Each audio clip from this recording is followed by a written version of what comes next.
Hey, what's going on guys? My name is Carlos with Wirefly, and what I got for you guys today is a schmackdown between the Nokia Lumia Icon and the Google Nexus 5. So grab your popcorn, make your bets, it's showtime.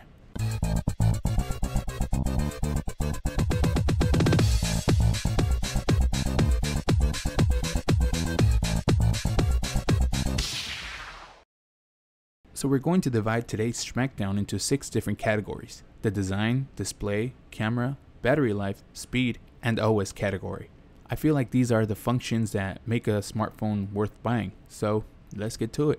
The design of the Lumia Icon is very boxy and may not be very stylish, but the grippy back and the metal chassis around it make up for it.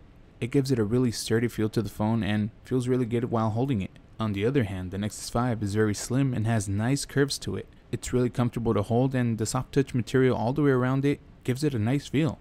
Doesn't seem like it would slip out of your hands. While it may be plastic, it is a really stiff plastic. It does not feel flimsy at all. Next is the display. They both have a 5-inch display that is full HD 1080p. The difference is that the Icon has an AMOLED display, while the Nexus 5 has an IPS display.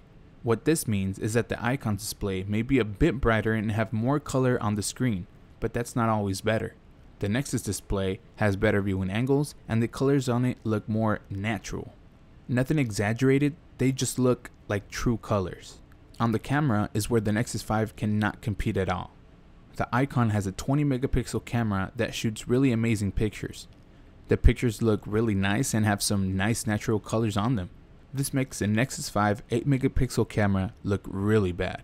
The pictures on the Nexus 5 just look okay. Nothing amazing. I expected something better from a phone of this category. Battery life is where it's a hit or miss for most companies. They start to add big displays with a lot of pixels, but forget that they need a lot of power to keep them running. The battery on the Icon is not extremely good, but it's certainly a bit better than the Nexus 5. It could be because it is a little bit bigger. The Icon has a 2420 milliamp battery, and the Nexus 5 has a slightly smaller battery, a 2300 milliamp battery. The Icon can get through a full day with a single charge with no problem, but the Nexus 5 can barely make it through a day with a single charge. For some reason, it really drains your battery fast. But if you're looking for a phone with speed, do not overlook the Nexus 5. It's super responsive and fast. Everything you do on this phone is fast, from scrolling through the menus to playing games. It has a 2.3 GHz quad-core processor with a Snapdragon 800 chipset, while the Icon has a 2.2 GHz quad-core processor with also a Snapdragon 800 chipset. Both phones also have 2 GB of RAM. I'm not saying that the Icon is slow whatsoever. The Nexus just seems faster since it does not have all those fancy transitions while going from app to app or anything else. It may be also because it has an active home screen that keeps moving all the time. Who knows? But like I mentioned, it's not that it's slow or buggy. The Nexus 5 just seems faster.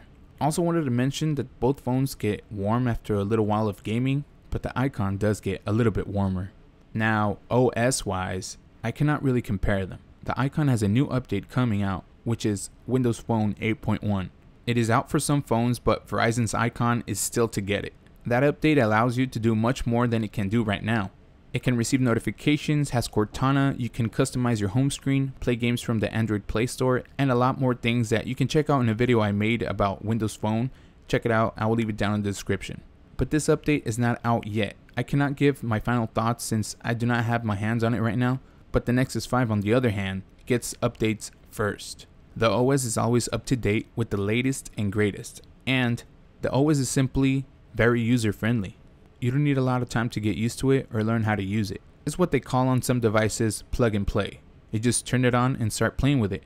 Very simple, very easy, but at the same time, very powerful. My final thoughts are that these phones are pretty good and are good at doing some things and not so good at doing some other things. But the Nexus 5 is half the price of the Icon. That is really something to consider. I don't want to say either this phone is better than the other phone, but using the information I gave you guys in this video, what do you guys think is better? Leave your answers and reasons in the comment section below. Hope you guys enjoyed this video. I was Carlos with Wirefly, and I will see you guys in the next video.